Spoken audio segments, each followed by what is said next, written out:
Good evening, everybody. So, good evening, all of you. How are you all? I hope you're all well. I hope you're not all too bored being locked down at home and not able to leave. Good evening, Beauty. Nice to see you. Okay, so we're going to have another class. The format's going to be the same. Okay, so 92 Hoika, good evening. Okay, so the format's going to be the same. We're going to start with some idioms. Good evening, Victor Gabriel. Good to see you. The first one is don't put the cart. So where should you not put the cart? Good evening, Lavinia. Nice to see you. Okay, so I'm not sure if you can actually see this one. Where am I from? I'm from the UK. Good evening, Az. Yeah? So, hi all of you. Good evening, Kin. Good evening. So, we've got to do the first idiom. The first idiom is don't put the cart. So, it's good to see all of you here. Not off the road. So we're starting to get some good answers. So, Juan Manuel, before the horse. Don't put the cart before the horse. Good to see you, Juan Manuel. And good to see you, Andre, as well. Wow, we got lots of people coming in. Good evening, Manu. Good evening, Petra. Good evening, Elena. Okay, so don't put the cart before the horse. Before the horse. Do things in the right order. Don't try to run before you can walk. You need to learn a little bit of vocabulary and a little bit of grammar if you're going to start to speak English. Don't put the cart before the horse. That's the phrase exactly. It's very easy to put the cart before the horse and do the finishing touches before you've actually got the base in place. Good evening, Naima. And the next one is to put the cat among. So, to put the cat among what? This means to cause problems, to ruffle some feathers, to make some people upset. So I think when the UK left the EU, it really put the cat among. So we got an answer from Petra and English fan. So any more answers to come? So we got quite a few. Lata, good, well done. So it's the pigeons. Pigeons. I can never spell this word pigeons. Pigeons. Yeah, that looks right. To put the cat among the pigeons. Cat among the pigeons. Arunava, good evening. So, Amma, that's correct. To put the cat among the pigeons. To ruffle some feathers. To make people upset. To make people unhappy. Yeah, maybe with the truth. Pigeons are birds, yes. In London there are hundreds of pigeons, but they live in the wild as well, yes. So, the next one is, I think this one's easy, to read between the. So, Tiago, correct, well done. Singing success, good evening. So, to read between the what? You need to read between the.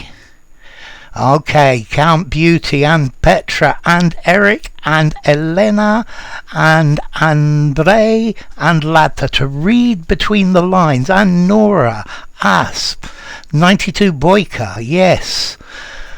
Okay. So, yes, Vandana as well. Lots of you with the right answer. To read between the lines. When you read between the lines, this means you're trying to understand the things that haven't been directly said. Well done. Good evening again. Okay, so to read between the lines, you are trying to discover what's inferred, what's not actually said but been implied. So very often with our words we give information, but there's a lot more information if we read between the lines. Good evening, Ricardo. Okay, so let's try the next one. You are robbing Peter. To rob Peter. What does this one mean?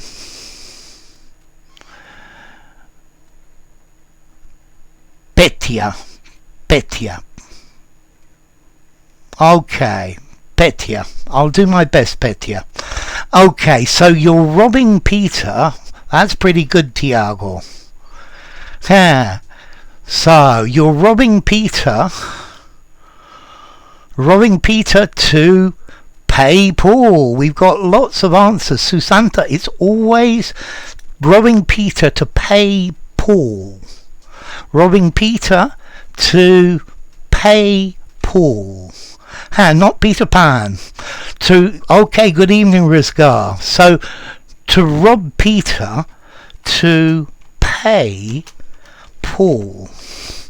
So, this is taking resources you need somewhere else to do something else. For example, if I need to pay the mortgage on Monday morning and my friend John comes and says, you owe me the money you borrowed last week, and I use the money that I've got for the mortgage tomorrow, then I'm robbing Peter to pay Paul. I paid back the money I owe to the first one, but I still haven't got the money for the mortgage, so I'm still short. To rob Peter to pay Paul. You can use this metaphorically as well. Maybe you spend so much time concentrating that your pronunciation is absolutely perfect that you start making silly mistakes. Yes, this video will be uploaded later, so you can watch it again. Okay, so to rob Peter to pay Paul. To use resources that have been earmarked for something else, to do to cover the need of the moment. Okay, it's very possible that the London churches, St. Peter's, St. Paul's. Okay, good evening, Ermine. So, to scare the living out of somebody. What does this mean? To scare the living... Okay, I guess that would work, Han. To scare the living shit out of someone. Try another one. That's very good, Tiago. Does anyone else know this? To scare the living... Good time of the day or evening. So... Aliyah, good evening. To scare the living hell out of someone. I like the idea, Rizgar. No, it's not hell. It's not soul either. It's to scare the living daylights.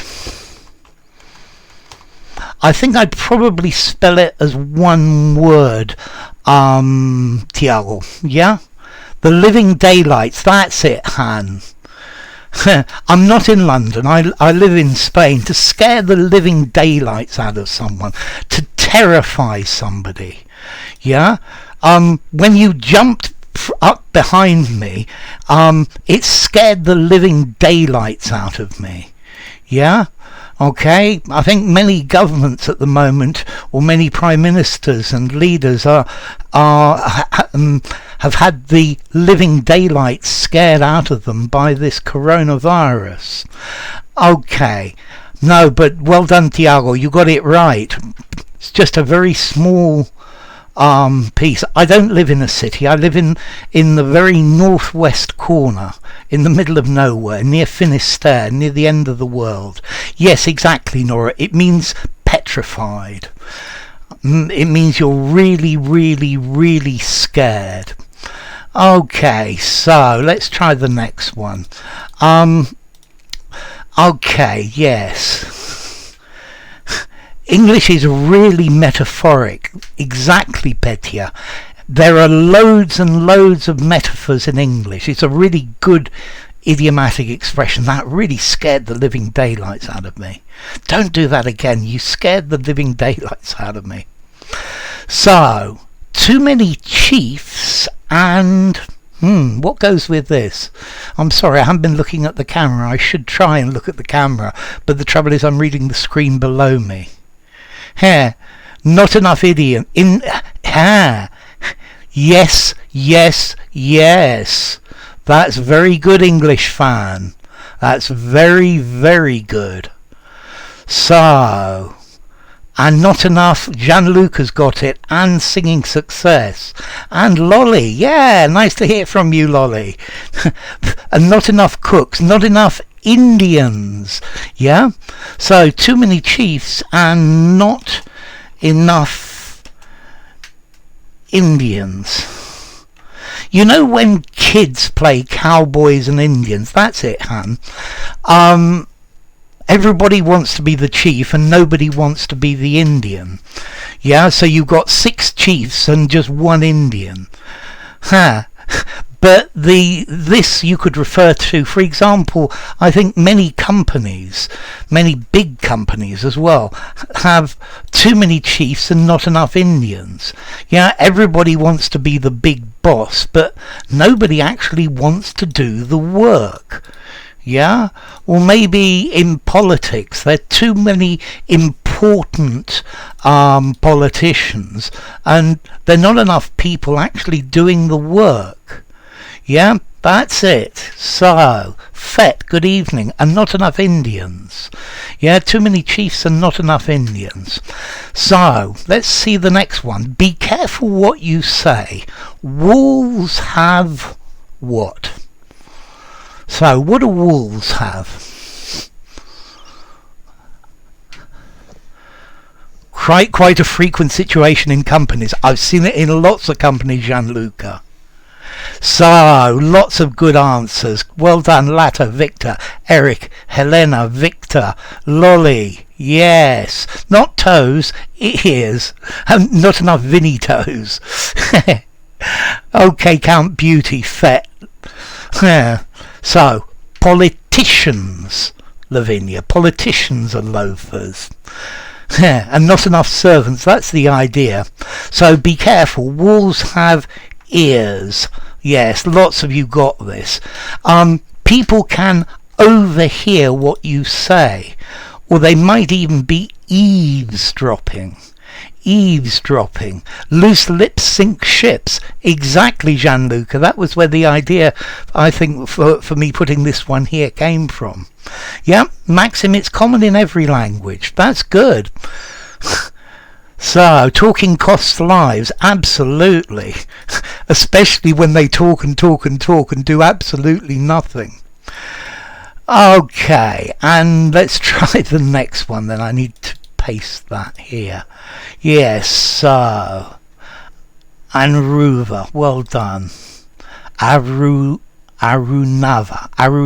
I'm sorry, Arunava. I have real problems pronouncing some people's names. I'm not very good at it. So, life experience is known as the school of or the university of. Yeah, the school of or the university of, and I definitely made a video about this one. So Gianluca, University of Life, definitely. So the University of Life and the School of, okay, Helena, Hard Knocks, and Life. Well done. And well done, Emin. So, the School of Hard Knocks. Or the University of Life. Yeah? Maresh, good evening. Nice to see you here. So, the School of Hard Knocks of the University of Life is a very good teacher. We learn lots and lots of things from the School of Hard Knocks. Okay, so... Okay, yeah, I'm definitely not cut out to pronounce hard names. Thank you, that's very kind of you. Okay, we're going to do a story now, and this story is called The Donkey and the Wolf. There are loads of stories about donkeys and wolves. School of Hard Rock. School of Hard Knocks. I love this. So, well done, Fett. Yes, about 2 months ago. You see, Victor Gabriel, you've got that massive list of favourites, and now it's starting to pay off. Okay, so an easy story. I'm sorry, Lavinia. Today the story I think is probably a bit harder and it's a bit longer. So the question is, how did the donkey trick the wolf, and what moral would you give to the story? So let me start.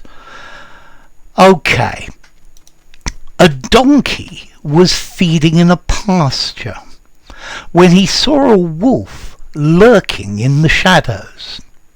He knew what the wolf had in mind and thought of a plan to save himself. So he pretended he was lame and began to hobble painfully. When the wolf came up, he asked the donkey what had made him lame, and the donkey replied that he had stepped on a sharp thorn. "Please pull it out," the donkey pleaded. "If you do not, it might stick in your throat when you eat me." The wolf saw the wisdom of this, and he wanted to enjoy his meal without any danger of choking. So the donkey lifted up his foot, and the wolf began to search very, very carefully for the thorn. Just then the donkey kicked the wolf with all his might and galloped away to safety. Is it 1:30 in India? Yes, it is. That shows you quite what an effort these the Indians who are here participating show. So, how did the donkey trick the wolf, and what moral would you give the story? So I think I need to read it again, and I think I need to help you with some of the more difficult words. Okay. So, a donkey was feeding in a pasture, a field, when he saw a wolf lurking in the shadows. To lurk is to hide. So a donkey was feeding in a pasture when he saw a wolf lurking in the shadows. He knew what the wolf had in mind and thought of a plan to save himself. So he pretended, he pretended to be lame. He couldn't walk properly. Yeah? So, he couldn't walk properly. So, Eric, that looks pretty good. Let's see. So yeah, he pretended to be lame, and he began to hobble, to walk with difficulty, as if he was in pain. So when the wolf came up, he asked the donkey what had made him lame, and he replied that he had stepped on a sharp thorn, like in a rose, the sharp bit in a thorn. "Please pull it out," the donkey pleaded. "If you do not, it might stick in your throat when you eat me." The wolf saw the wisdom of this, and he wanted to enjoy his meal without choking. When he can't breathe properly because it's in his throat. So the donkey lifted up his foot, and the wolf began to search very, very carefully for the thorn. Just then the donkey kicked the wolf with all his might, with all his strength, and ran away to safety. So let's see what we've got here. The donkey knew he would have to think fast if he wanted to save himself. Good English. Eric, he made as if he had a splinter in his foot, Eric. Juan Manuel, don't count your eggs before they're hatched. That looks pretty good. And yes, so you saw the lurking video, Lavinia. That's good. Let's see what Han says. He pretended to be lame as a result of a sharp thorn in his paw. Unfortunately, a cat has a paw, a dog has a paw, a tiger has a paw. It needs these pads on it for it to be a paw. A donkey has a hoof. Let me write this word. Hoof. Yeah, a donkey, a horse, a goat, a sheep has a hoof. In his hoof. So I'm with Han. Moral, he who isn't strong must be clever, or don't look like an ass in the paw. Must be clever, or don't look an ass in the paw. Yes, I love it. In the hoof. So Ermin. Let's see, what did Ermin say here? I've lost it now.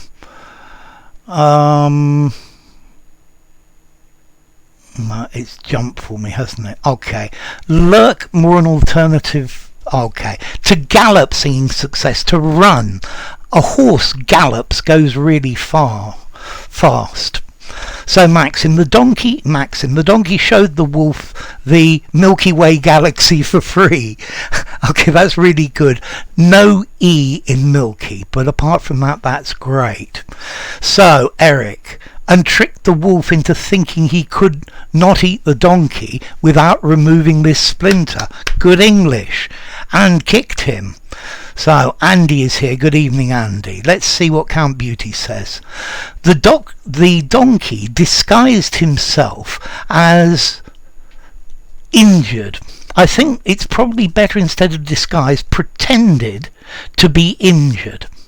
The donkey pretended to be injured with a thorn in his leg, his foot, or his leg. So he said to the wolf that the thorn may injure the wolf's throat, not the throat. That's my bad, Beauty. That the thorn may injure the throat of the wolf, good English, if he decides to eat him.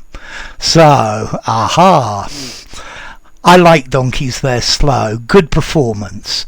So, Fet. Let's see what Fet says. It keeps jumping.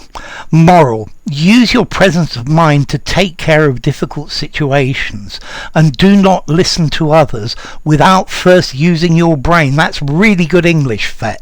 No mistakes. Neymar. The donkey had made him go behind, so he can kick him. So he could kick him.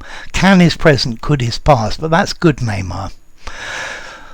Then the donkey kicked the wolf and ran away, Beauty. Count Beauty. Neymar. The donkey is such a genius to keep himself safe. Ah yes, the donkey sounds smart. Absolutely, Zoom. The donkey's smart. Nora.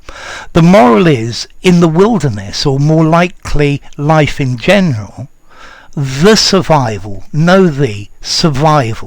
When we use general concepts, Nora, we don't normally use the word the.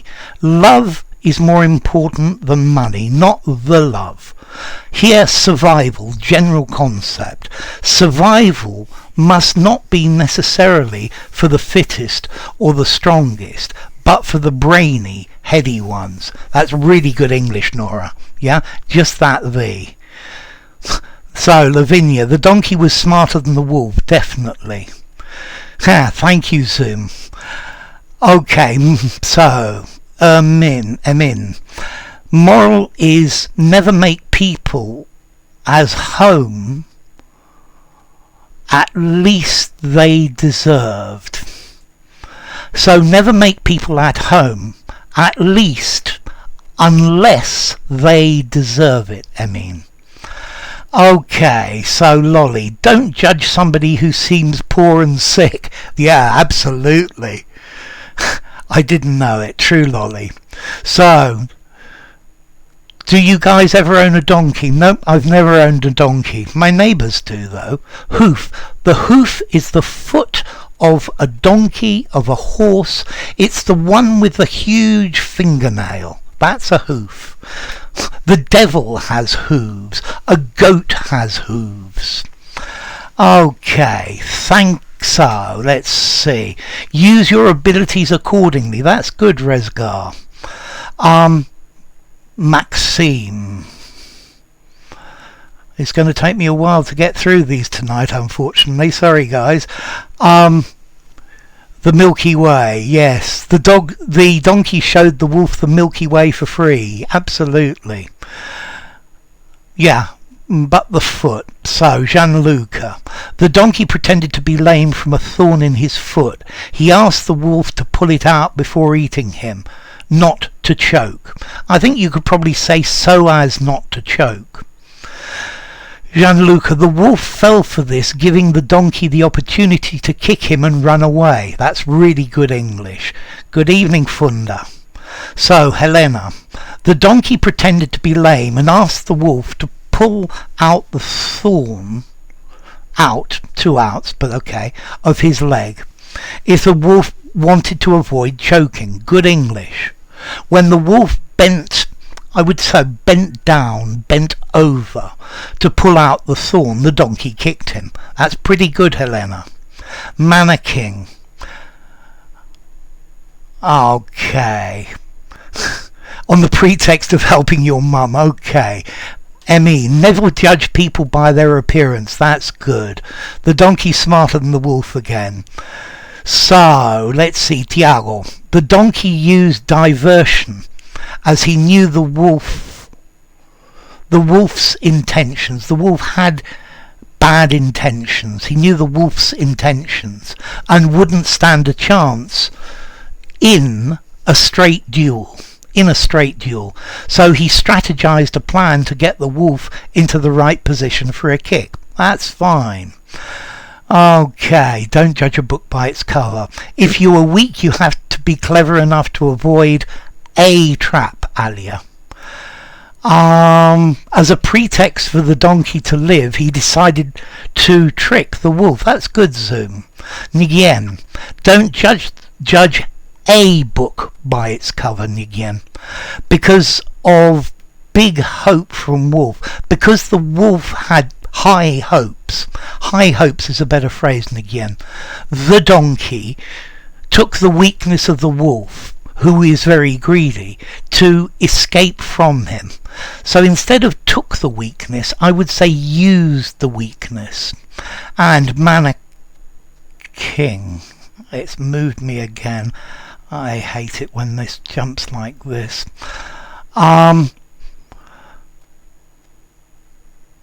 So, Helena, the wolf overestimated his abilities. The donkey turned out to be more clever than the wolf. Good English. Diago, moral may be to be a step ahead of your adversary. I like it. It's better to be smart than be strong. I like that one, Lolly, as well. Singing success. The irony of the situation is that the donkey made the fox a donkey over here. Okay. I mean, that's why a symbol of Republican Party is a donkey. I never knew that. And 92 Boyka. Don't disrespect anyone, even a poor caterpillar. That sounds very Buddhist. Gianluca, possible moral. Being stronger not necessarily makes you win, if the other party is smarter. Good. No need to be sorry, I mean. Every time you make a mistake, it's an opportunity to improve. Eric says, eat first. I think that's a good moral. Eat first. Lavinia, I think the donkey is like a devil. He's a bit of a devil. You can turn your weakness into your strength. That's a good one, Anna. And Helena, you need to take into account all the variants. Good. Another story. next week, Lavinia. Okay, Maxim, some women have hooves as well. Good English though. I mean, in our country, if you get on a donkey, vice versa, it makes you luckier. The moral can be also vanity can draw the person to an early grave, not his early grave, Nora. And Victor Gabriel, sometimes being smarter is better than being stronger. Absolutely. Tiago, moral may also be don't underestimate who appears to be weaker. Yes. Nguyen, you should use your brain and intelligence to fight against greedy and cunning enemies. Good English, Nguyen.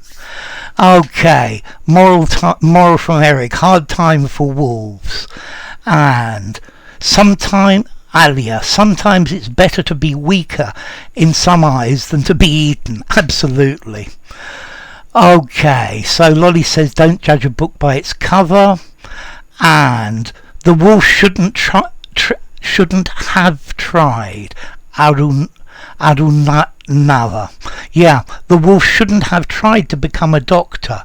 There are versions of this story in which the wolf says, I should remember that I'm a butcher and not a doctor. That's very interesting. Okay, we need to change. We need to change and do something else. So, I wanted to do a couple of these minimal pairs of pronunciations. Sorry, let me get this right. So we have two words, Saul, a person's name, and sole, the bottom of your shoe or a type of fish, or soul, also the part of you when you die. Good evening, Sandeep. So sentence 1, look at my soul. Sentence 2, look at my soul. Look at my soul. Look at my soul. Now I'm going to say one of the sentences. Look at my soul. Look at my soul. Is that 1 or 2? Look at my soul. Look at my soul. Is that 1 or 2?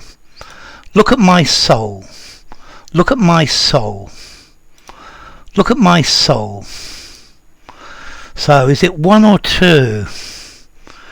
So Fet goes for 2. Beauty goes for 2. There. Look at my soul. Victor Gabriel goes for 2. Juan Manuel goes for 1. 92 Boyka for 2. Han goes 1. Latra goes 2. Tiago goes 2. Manu goes 1. So overwhelming number of 2s. It's number 2. Yeah, look at my soul. Yes, this is the correct answer. Yeah, look at my soul. Number 1, look at my soul. Number 2, look at my soul. Okay, look at my soul. Number 1, look at my soul. Number 2. Okay, so the majority goes for 2 and the majority's correct. Number 1 forever. Sole is part of the foot, correct. Or a type of fish. So, 2 more. Saul music or soul music? Number 1, soul music. Number 2, soul music. So, soul music. Soul music. Soul music. Is it 1 or 2? Soul music. Soul music. Soul music. Is that 1 or 2? Soul music. Soul music. Soul music. Is that 1 or 2? So Beauty's gone for 1. Most people are going for 2. Ooh, we've got a whole pile of 1s now. Well done, Juan Manuel. Good. So it's number 1. Soul music. Correct. Soul music. That's the one. Soul, not soul. Soul, not soul. It was number 1. Soul music.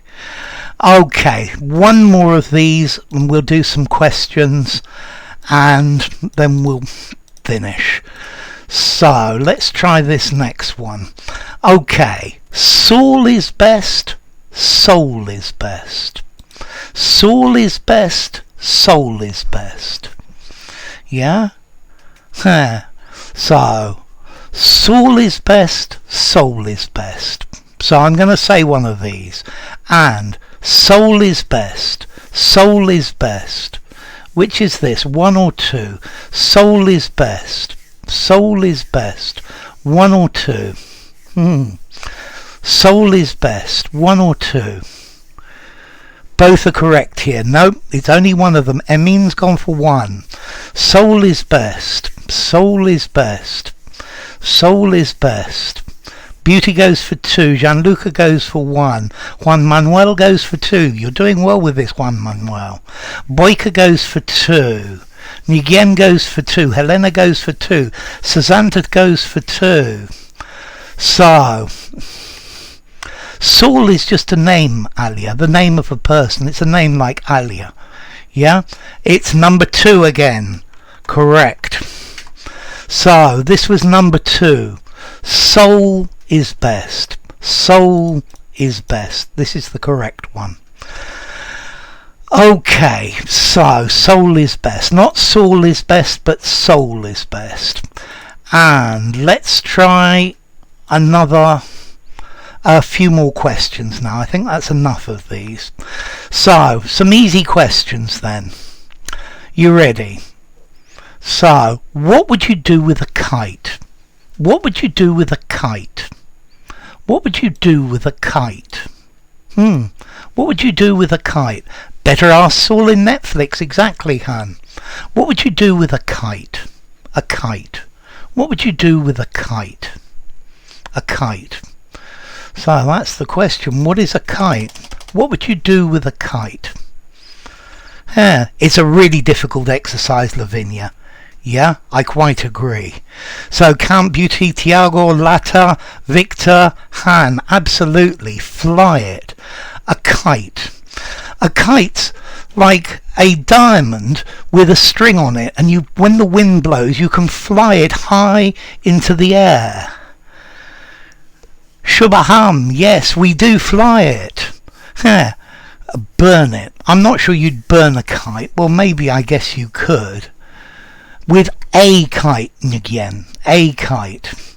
You enjoy playing with it. Yes, absolutely, Juan Manuel. Shuban, a kite. Malesh, I would fly it, absolutely.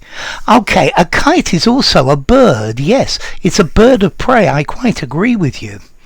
Fly it in the air. Flying serpent. I'm thinking of Chinese flying kites. Yes, fly it in the sky, Maxime. Well done, Shuban. Flying in the water? Not in the water, in the air, Lavinia, in the wind. Yes, I would let it fly in the sky, Nguyen. Thank you, Tiago. So, I like flying kites, Sandeep, with an S. Yeah, I like flying kites as well. Let's try another one then. So, when is Boxing Day? When is Boxing Day? When is Boxing Day? So you hold the string, string, Susanta. Yeah? A kite the bird and the kite the thing you fly. Very good. Kite surfing. I hadn't thought about that, but yes, you're right, Lavinia. My bad. Okay, so we're starting to get some answers with this one. When is Boxing Day? Okay, Boxing Day. We've got 2 good answers so far. Add a day to that, Sandeep. 24th Rizgar is Christmas Eve. 26th December says Juan. That's good. Okay, so Boxing Day is the day after Christmas. Well done, Fet. Yes, Juan Manuel, the day after Christmas.